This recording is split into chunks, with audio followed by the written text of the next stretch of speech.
Hello and welcome again to Hempire. I'm Pete Bahrenburg. Along with me always is my brother, CEO and founder of Purwell, Nick DiFrancesco. How you doing, sir? I don't think I could be any better right now, Pete. I'm going to just say, learn to love it. Hempire is one of the best podcasts going today, and it's because of guests that we have on, just like the special person we have going on today. So without any further ado, please tell us who we got, Pete. Hailing out of North Carolina, approximately standing at 6'1", weighing 243 pounds, the jet flying, limo riding, Rolex wearing, diamond ring blinging, 16-time World Wrestling Heavyweight Champion, Nature Boy Ric Flair. Woo! Got to get that Thank in. You. And the legendary Chad Bronstein. I didn't get his intro was driving. Well, of course. The 48 Tierra driving. I love it. Thanks for being on, Chad, of course, and Nature Boy. Rick, I just wanted to ask you, just figured we get into it. You just competed in what was billed as your last match a few weeks back. Aside from all that you've accomplished in your run in WWE, talk to us about what it meant to you to have this retirement match booked with a great undercard by the legendary Jim Crockett Promotions, where your historic career really took off. Well, it meant a lot, but I didn't realize that it would would take off like it did. Does it make sense? Yeah. We were there the same weekend that SummerSlam was, and I didn't hear one thing for a month before I got there about SummerSlam, and I follow it. Does that make sense? I follow WWE, obviously, of course. And it just got a lot of press. I think it was the number one rated thing on ESPN for like a month, the highest rated whatever they call it, segment or whatever they call those they put on ESPN for the whole year. So, when you think about Tiger Woods stories and stuff like that, and to be in that. To be looked at in that light is pretty damn impressive. I was really happy with it. It's funny, I meant to bring this up, but I go to 30 and 30, right, to look at your special you did 4 years ago on ESPN, and every other one of them, $2.99, $2.99, $2.99. Ric Flair, $6.99. The only one in 7 seasons. I mean, everybody I talk to say, hey, Rick's going to jump on the show, and I mean, everybody, all age groups, woo! That's all they say. I mean, everybody knows who you are. You're a legend. And I think that's why, right? I mean, that's the testament of what you brought to wrestling back then and brought it all the way to a few weeks ago. And no one did it like you. So, thank you. And I think that's why. Yeah, they're doing a new documentary on me now that I'm really looking forward to. They tell me it's going to be over the top, so we'll see. They want to do something better than ESPN did. Rick, when we first did Ric Flair Drip, me, Kelly and Rick were flying to California, and it's right on the time where Evil documentary came out for WWE with Rick, and I got to sit on the plane, and I love Rick as much as you guys love Rick, just like you said. So I'm getting to watch the Evil documentary with Rick, and I think that for me, that was an experience that, you don't forget. And she's like, Chad, what do you think? What do you think? I'm like, I think you lived a pretty fucking amazing life, Right. Right. Besides that, take out all the partying and the fun and all that stuff. Like the inspiring parts of Rick are the parts where you learn about when he's 18 years old, he gets in a total airplane accident and 2 people die. He comes out with, broken neck and back, and he said he's never going to wrestle again, and he wrestles again. Those are the things for me like that, about Rick that you learn about him. You're like, this guy is a machine and an inspiration, because most people would give up, many times of stuff. So like those are moments for me that I remember outside of all the fun that Rick brings. Like you learn a lot about him and about what he's done and accomplished that inspire anybody, I mean, the other thing is got hit by lightning. It came down his umbrella, ended up hitting someone behind. I mean, just like the stories are insane. That was really a bad one. Yeah, I mean, of course. And Chad's giving you a receipt. Yeah, right. Exactly. Chad, I wanted to ask you, we've had you on several of our cannabis radio shows to talk about the collaboration with Hall of Fame boxing legend Mike Tyson. How did this new collaboration with Ric Flair come together? So me and Rick do a lot of interviews together, so I'll just keep repeating the stories, but in a good way. But Rick and I never forget this day. I was on my boat and someone's like, "Oh, you're next door neighbors with Ric Flair." I'm like, "Really? Ric Flair's my next door neighbor?" And I see his boat coming in with Woo across the side. Oh my, that's awesome. And I don't want to bother Rick, 'cause I don't really bother. I try not to bother people that get bothered all the time. So we share the same guy that works on both of our boats. His name's Andy, and I said, "Hey, Andy, when Rick's not bothered and he has a minute, I'd love to talk to him." So I wait. My son is 6 years old, big Ric Flair fan, big Charlotte Flair fan, his daughter, big wrestling fan. So me and my son walk up to say hi to Rick, and I said, "Rick, I want to talk to you. We need to have lunch." And he probably thought I was crazy, right?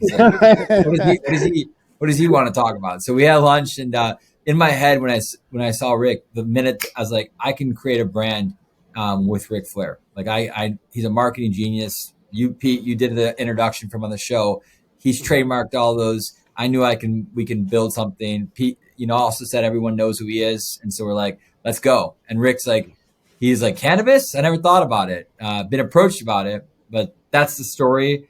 And now we're family. We've had a really great run at this for the past 6 months building this. Now, of course, unbelievable run. And this is obviously a passion for us because you're talking about cannabis and hemp, and so I say it with a tear in my eye. When you said that the Ric Flair drip cannabis was announced, Rick said that he discovered the benefits of cannabis later in life and was overwhelmed by how it helped elevate the mind and heal the body. So talk to us a little bit about how you got into cannabis, and are you surprised you would ever get behind your own line of cannabis? Well, I'm not surprised now. I wish I had earlier, but then again, you don't run into a Chad Bronstein every day.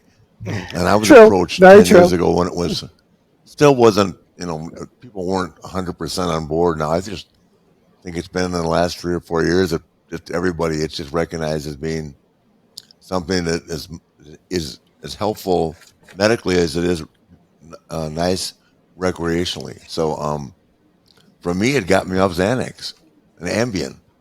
Thank God. Yeah, I read about that. I have no problem. Anybody tells you in my business they haven't taken an Ambien or Xanax is lying to you. Well, we used to wrestle 380 times a year and 365 days, or actually 455 1 year for me. Jeez. I took Xanax at night to sleep and Ambien on international flights.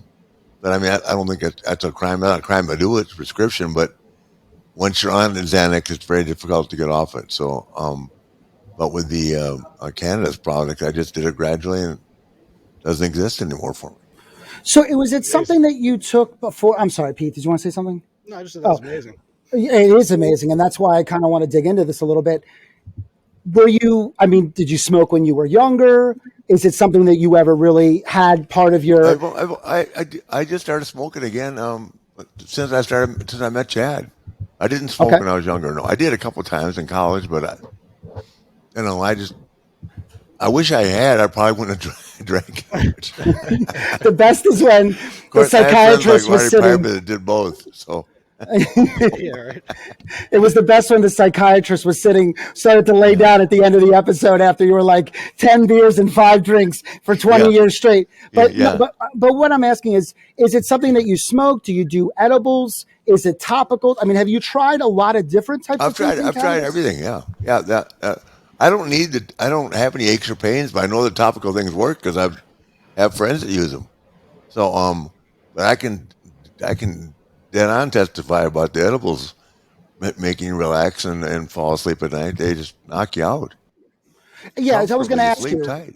Huh? Right, that's what I was going to ask you. What's the difference? You just sleep. It's very healthy, and I have no discomfort with it. I don't wake up.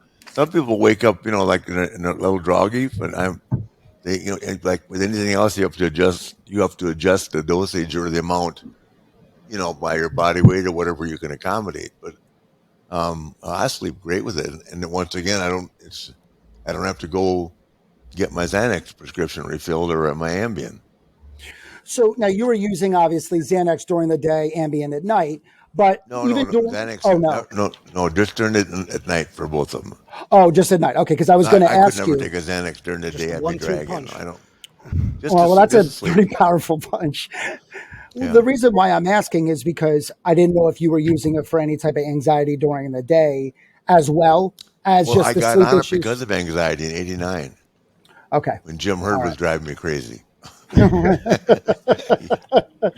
Yeah, I mean, The first time I heard the word "old," Oh my God.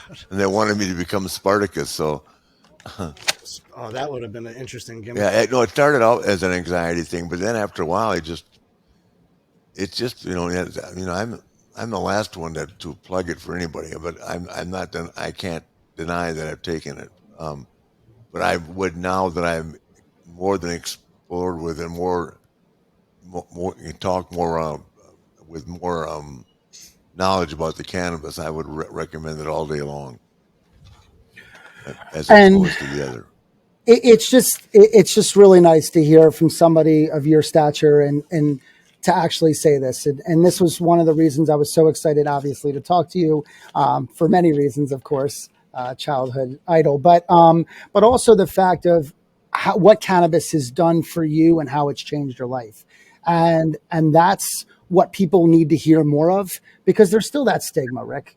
Still people don't want to associate themselves with cannabis, or all cannabis just gets you high, and it doesn't. And that's why I asked you if you ever tried topicals, because even, I mean, look, we just watched her last match, obviously taking a beating inside the ring. I don't understand. I have tried them, but I don't have really aches or pains to complain about. Does that make sense? Wow. That's So I'm the wrong Guys, one Rick to trained- gauge it by. you guys But I have aware- friends that use it like crazy, and Rick they swear trained by 3 it. days a week. Rick trained. I was in Tampa. Rick was training 2 to 3 times a day, more than and enduring more endurance than a 30-year-old or 25-year-old. Like he was killing it in the gym. So he's in pretty amazing shape. No, it definitely looked it. That's for sure. And, Oh, and, no, he and he looked has more amazing. energy than I do. He has more energy than most people do. So No, Hard to keep up with. I'm very lucky that I hate to even discuss this, but when that doctor told me, he said, "Well, I'm not going to tell you can't wrestle. I wouldn't recommend it." After I broke my back, and then after a while, he said, "Well, one way to find out, give it a try, right?" But he said, "I'll tell you right now," he said, "you won't be able to walk when you're 40.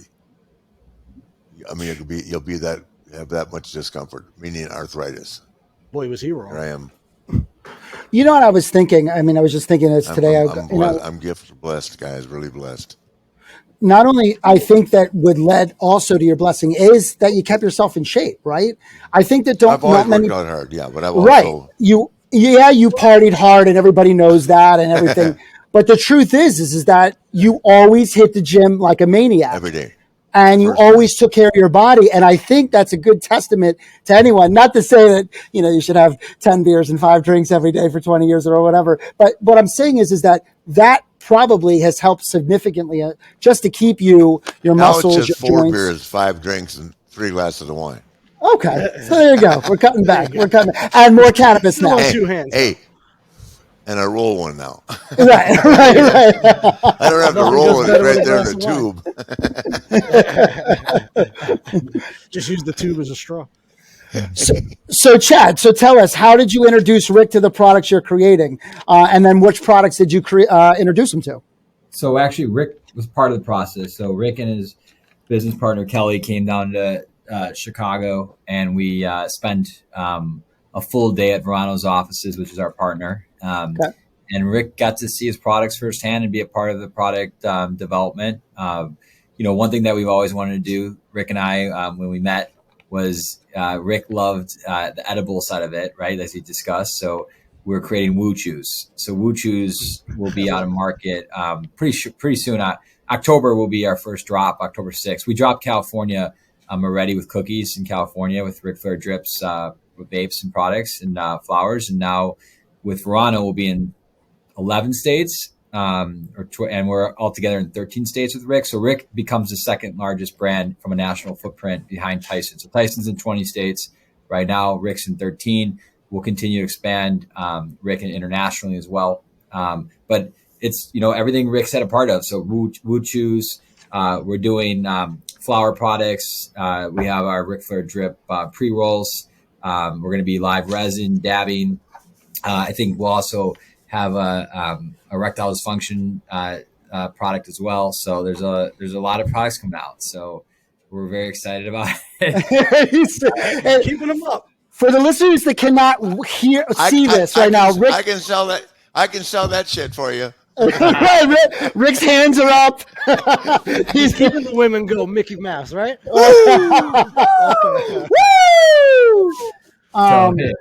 So yeah, and we're October 6th we'll be in Arizona, so we're doing a tour. So one thing I said this on every interview we have, and Rick will agree with me, but Rick doesn't know, like me, he knows the road. He's traveled a lot. He's traveled 365 days, as he said.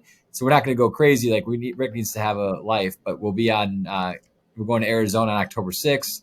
We'll be in Nevada the day after, California, and we'll be showing up to dispensaries, 1980s white limousines. Just true to brand, limousine riding, jet flying, alligator shoes. Alligator shoes. That's the best. And we'll be out in market. So the one thing about Tyson 2.0 and with Mike and Rick, our products are good products. You can always sell a product and someone will come in and want to buy it, but it's the flower and the quality of what we're doing as well that keeps retention coming. And so I think that, you got guys like Rick and Mike that are super involved, that are showing up, that consumers can talk to, give their feedback to, whereas a lot of other celebrity brands, they're not doing that. They're not showing up like we do. And I think that it's not celebrity brands there. It's actually business partners and running real brands. And I think that's what people try to, say shit about. Oh, these are gimmick. What we're doing it's not. We're the fastest growing brands in the space. And, so I just think that's something to call out. All right. Well, proving it with the product and not just, a face of someone being there or not there, as you said. Chad, I don't know if you same thing with Purwell, and I don't know how much you know about us or whatever, but that's what we do. Obviously, we're on the hemp side, you're on the cannabis side, but that's how we got our name, right? Putting out a quality product, doing what we have to. Education is key, building those relationships. Now, we're obviously a lot more medical focused, but the truth is that that's so important in a space that needs that. It's not just about the celebrity. It's not the quality of the product that's going to set you apart from anything else that's out there.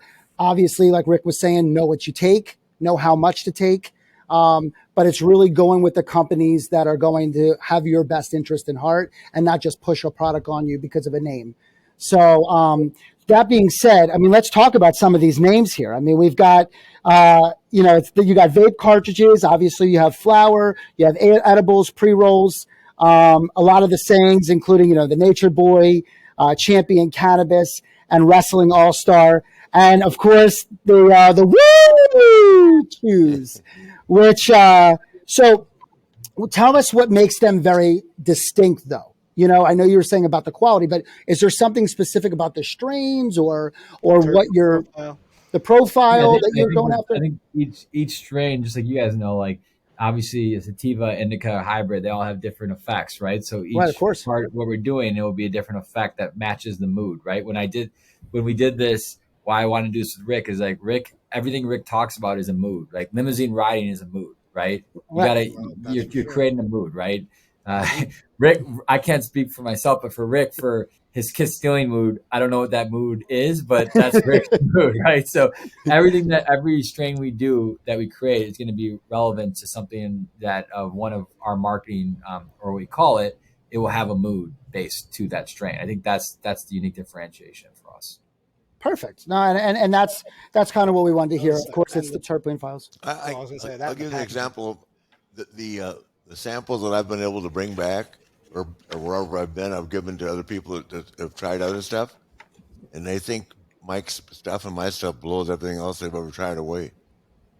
And I think that's the best way that I get a read on it. Does that make sense? Yeah, Absolutely. on the Tyson, Rick's product's going out to market now, but like Joe Rogan on his podcast pulled out our product and smoked it, right? A lot of other It's people huge. proactively are smoking the product because they like it, So it's this, like I said, Mike Bites, edible ears. They're the hottest selling edible, and they're good. Like Rick's had them, I've had them multiple times, and talk about knocking you out to go to sleep. It does, right? And the Wu Chews will be it's very very quality, similar edible with certain effects to it. So I think, like Rick said, our products are really well well done, and we focus on that. We don't want to be a one and done brand.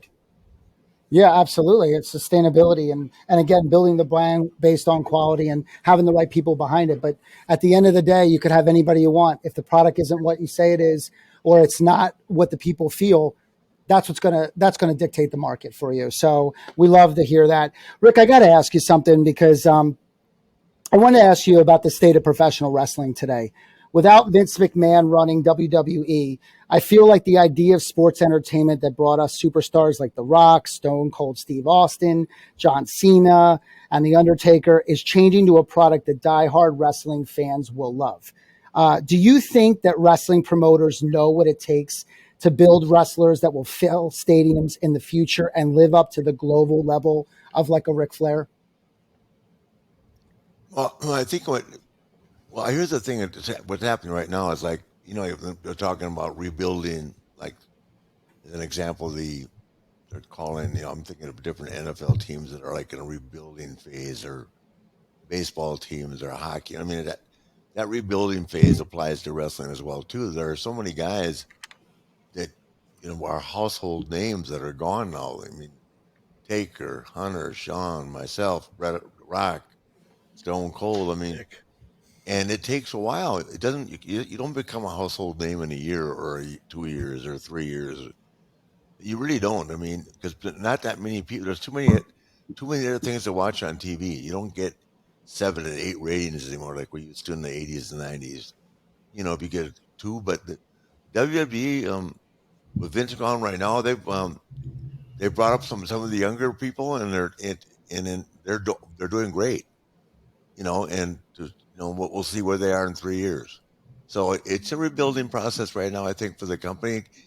And you've got, some of the big name people are just part times right now, like Roman and Brock are part time. So I mean, it's just, and they're I would say they're the 2 premier names of the guys division. Randy's out right now with a back injury. Yep. Orton's the best worker, but I mean. And my daughter, who's probably the best performer, is out right now for a while, waiting to come back. They're kind of figuring out a new game plan for her. And Sasha's gone. So it's provided an opportunity for new people to come along. Whether they will accomplish what the established people over the years have or not, that's to be determined by you guys. I'm too harsh a critic, so I got to be quiet. Is there any of these new guys that you're really liking or see a spark in that you think could be the next the next guy in being getting over? There's a couple guys. I mean, I hate to just single out, but I think they're all doing a good job. But it's not what they're doing right now; it's what they're doing 3 years from now. Does that make sense? So the building process. It's kind of like in wrestling. I think now. Where, you look at Albert Pujols, right? He's still knocking them out for the Cardinals, right? I mean, and people are more like in the nostalgia. I mean, Chad really appreciates. I don't know if he watched it as much today, but when Chad heard the Undertaker was in Orlando, he said, "Man, I'm coming over to meet the Undertaker." So I think Chad followed a different time frame too. But now his son is probably updating on what's going on every week with the current. I was talking to Ashley yesterday, Rick's daughter, and she's asked me I grew up loving wrestling. I'm sure as you guys did, but then I fell off because I didn't have the time at that certain time. Yeah. And then my son brought me back, right? And you go and you go and you watch it. And I was talking about this with my wife last night. It's still very entertaining, and whether it's going to outcome or not, it's like there's no show like it. We went to WrestleMania with Rick in Dallas, and his daughter was wrestling Ronda Rousey. I took Juliana Pena, the UFC champ, with me and Rick. and there's no question that it's one of the most entertaining shows, and they put on the best show. I do think, though, however, whether you're my son who's 6 years old or me, I do think the era of Undertaker, Ric Flair, Diamond Dallas Page, who's good friends with Rick, all these people, is like, those are the era that I think people still, they love that era. Like WrestleMania brought Steve Austin back, Undertaker back, and you never see crowds go that wild when you're with Rick. Rick wasn't there wrestling there, but if you go to Rick's autograph signings, it's mayhem. And I think that people, it goes back to the nostalgic value of when Rick and Mike do to people is they bring back a lot of good memories from your and because you didn't get that kind of entertainment anywhere else. And so I think wrestling is it's crazy popular right now. But I think the era I'll give you guys an example. Who's the light heavyweight champion of the world right now? Boxing. I was about to go somewhere, but go ahead. Who Exactly. Who is it? No, right. Exactly. Yeah, right. No, who's the light heavyweight champion of the world right now? And I know sports, and I don't know who it is. Who's the middleweight champion? Welterweight, I know Terrence Crawford. Okay, I know that. Middleweight. Yeah. No, Who's the heavyweight can't champion? answer it.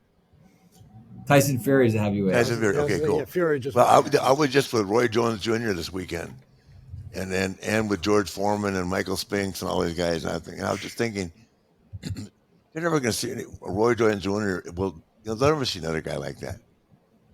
Mike almost killed him, and that was sad. But it just because Mike is still a powerhouse, and Yeah. I'm always worried about stuff like that. But I had a great time with him. But if you ever saw him compared to some of the guys today, it just it's like Muhammad Ali. I mean, how these guys and Mike, another one. I don't say I'm like that, but I myself and a few other guys have got that level of name recognition from wrestling. Totally different, but it's very combative and very physical and very difficult. Whether it's predetermined or not, still to go out there and do it is hard. You know what I mean? You have to be extremely athletic. Like if you watch Rick, like he's doing a somersault on the ropes, then landing on his feet. Like I still say like it may be fake, but it's it's hard. Like it's. I was saying that today. I was going. Fake. This What do you isn't. mean fake? Yeah, we've seen people who say fake. They They could say fake. Well, it was the best back in the day with Rick and Sally Jesse Raphael, and they're like, It wasn't it's fake fake. when I was wrestling Bruiser Brody.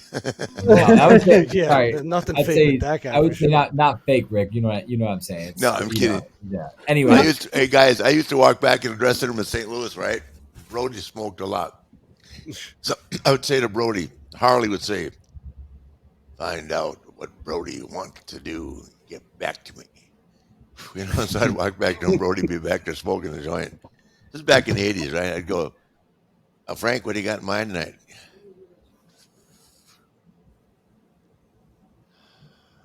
Let me think about it, Ricky. I'll get back to you. It was the worst night of my life. Harley, what do you say? Harley would say, you're going over him tonight if I have to come down to the ring. Oh, God. I go, Harley, leave him alone. I got to work with him. It's a different time now, guys. Yeah, that's true. There's nobody like you guys back in the day for sure. Oh, my God. You have no idea. I'm going to say that Chad captured two of the most iconic back in the day, Mike Tyson and Ric Flair. I mean, let's really think about that for a second. I mean, I'm more fun at night with Chad than Mike is. yeah, but I'll take that. yeah. But I'm taking Chad out in Chicago Saturday night. Woo! No, but what I mean is people remember Mike Tyson. People remember Ric Flair. People remember the time where Thank it made God. them feel that sports were just bigger than life. I mean, you look at wrestling now, yeah, it's entertaining and they're awesome and all, but it's not the same. Personally, I'll give you a very current example. What's the biggest thing on TV right now? The last Monday and Wednesday. Biggest thing on TV. Monday and Wednesday. Serena. Oh yeah, of course. Serena, yeah. Oh yeah, of Look course. at the ratings. Look at the ratings last night. Serena beat the number 2 ranked player in the world. I know. She It actually killed kicked me her in my ass. bookie. She's up Yeah. the street from us. We got to get her on, Pete. It's going to win on Friday night too. Watch. Oh, yeah. Oh, going she's to Fire amazing. Steak again. I Good for remember her, seeing Serena in real But life to and be going, 41 years wow. old, 41 years old, 24 majors. I mean, 41 years old, 5-year-old daughter. Who's going to replace her? Nobody. Yeah, there's Nobody. nobody waiting in that. Yeah, like No Chris way. Everett there. And look at the crowd last night. Tiger. I mean, everybody was there. My God, Dionne Warwick was there last night. Are you kidding Mike me? was there. What? Mike Huh? was there the past 3 days. Yeah, I know. Mike I was know. there, and he was looking a little rough in one of those images. That he would look like he was talking to himself and enjoying that mushroom a little too well.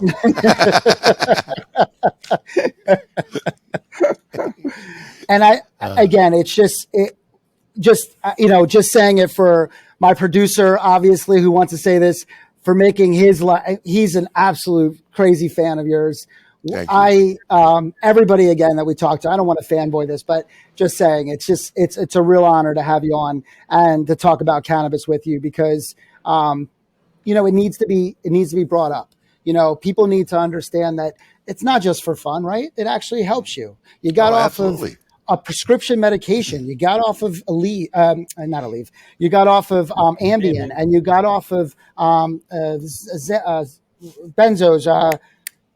Help me out here. Xanax and Ambien. Ambien.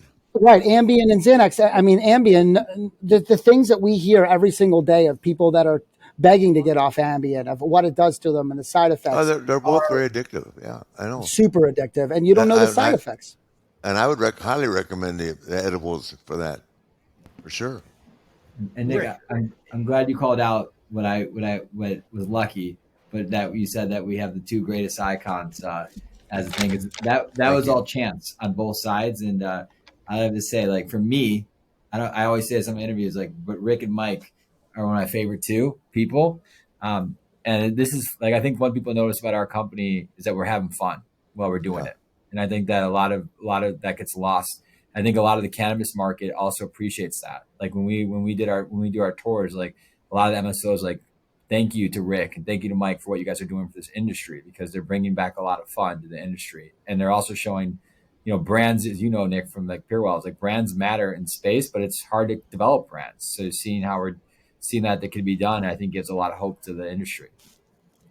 It is, it's so crazy how many people talk about how there is no real brand. Not that there's not brand loyalty, there is. It's just nobody really has a real story. You can't go back when everybody compares to alcohol and things, back in Prohibition. Well, we didn't have that option. I mean, marijuana just came. I mean, marijuana's been back, and hemp has been around since 4000 BC. But when has it become okay to say, I smoked a joint, or I use edibles or CBD or anything without being going, you did what? And we have athletes that come on and say, I wish I had it while I was playing. I use it because it helps me recover. I mean, the things that come out of their mouths that we have on interviews are just, it's mind blowing that people need to hear this, because, and it coming from someone like you, it matters. It really, really does matter. That you're standing up and saying, look, it changed my life too. So it's just an amazing thing. I love what you're doing. And yeah, I mean, Mike Tyson's push out and Ric Flair's ropes. I mean, that was childhood, right? So, I mean, Rick, the people that you normally run with, like the celebrities and the athletes that you kind of run about, how do they look at you now for being a spokesperson or, so to speak, of cannabis? Oh, they think it's amazing. They go, damn it, he did it again. Only this might be the biggest and best one. Here's the deal. I spent the whole afternoon looking at a boat bigger than Chad's. How about that? We have with the same broker, Jeff Shearer. Oh, you did? I love Jeff. Hell yeah. I'm spending your money before you pay me. He's boat stealing too. But I'd say, we're going to be parked. I'm going to have something 5 feet longer than that 48 Tierra. Anyway, let's say they'll say Ric Flair drip, and they'll have a slash that'll point towards his boat. Honestly, we got to do the logo of the Ric Flair drip on the boat. Though, oh, hell yeah! The logo. You kidding me? Guys, I will say one last thing. I think it's all about partnerships too. Like we wouldn't be able to do Ric Flair Drip without Verano as our partner and some of our other partners that we chose. But I think it's also about protecting the legacy. And so we pick partners. It's Columbia Care we pick with Tyson, been a phenomenal partner, and Verano with Rick. Like Rick flew down with them, and Sammy, George, their whole team. Like they love Rick. They believe in the brand too. So it's like finding people that are really enthused with what we're doing and that are going to put the blood, sweat, and tears into making it a success, and they're a big reason for that as well. So they really helped us and brought this up with. Can I just give you guys a little FYI too? I never realized how many women like marijuana. So Ric Flair Drip started rolling around in the media. If you would have known Hey, that it's your before, boy. adding more You got some drip? Yep. I call him Chad every night with a different one to talk to him. He wants me to tell him because he couldn't get product. He wanted me to tell him that he's going to have his product in Florida. It's on its way. Don't give up on nature. It's on its way. hands-on quality testing right there. Anyways, well, Oh yeah. Thanks, guys. No, well, Thanks we for do having really us. appreciate everything that you guys have. I mean, from the chairman of Nostalgia, Chad Bronstein, to, of course, the greatest wrestler of all time, Thank you, the guys. Nature Boy, Ric Flair. We do thank you guys for everything. And for all of our followers and supporters, please, when you guys get to check us out, follow, like, share, subscribe to us on iHeartRadio, Spotify, Apple Music, Amazon, anywhere you guys listen to your podcast, and, of course, our flagship, thecannabisradio.com. Thank you anybody very else, much. please Chad, don't forget. I'll see you Saturday night, my brother. I'll see you, man. Thanks, guys. Woo! Woo! Thank you, guys. We appreciate everything. Bye, guys.